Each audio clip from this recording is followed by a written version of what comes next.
નમસ્કાર મિત્રો, તમારો છોટાઉદેપુર લાઈવ ન્યૂઝમાં હું આપનું હાર્દિક સ્વાગત કરું છું। હું સમીર જુજારા। નસવાડી રેલવે ગરનાળા પાસે ગોડાઉનમાં ભીષણ આગ લાગતા અફરાતફરીનો માહોલ જોવા મળ્યો હતો, તેમજ ગોડાઉનના માલિકને લાખો રૂપિયાનું નુકસાન પણ વેઠવું પડ્યું હતું। પ્રાપ્ત માહિતી અનુસાર નસવાડી તાલુકામાં 212 જેટલા ગામો આવેલા છે, જેમાં આગ લાગવાના કિસ્સાઓ અહેવાલોમાં પ્રકાશિત જોવા મળી રહ્યા છે।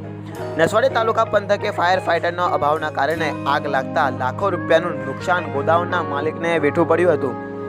સદનસીબ કે આગ લાગતા કોઈ વ્યક્તિની જાનહાનિ નથી થઈ, પરંતુ ગોડાઉનમાં ભીષણ આગ લાગતા નસવાડી તાલુકામાં ફાયર ફાઇટર ન હોવાના કારણે ગ્રામજનોએ જ પાણીનો બંદોબસ્ત કરી ગોડાઉનમાં આગ હોલવવાનો પ્રયાસ કર્યો હતો। જ્યારે નસવાડી તાલુકામાં 212 જેટલા ગામો આવેલા છે, છતાં તંત્ર દ્વારા કેમ ફાયર ફાઇટરની સુવિધા કરવામાં આવતી નથી।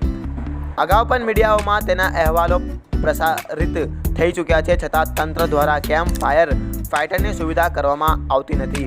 નસવાડી તાલુકાના રહીશોની માંગણી છે કે નસવાડી પંથકમાં ફાયર ફાઇટરની સુવિધા કરવામાં આવે, જેથી લાગતી આગ તરત જ કાબૂમાં કરી શકે।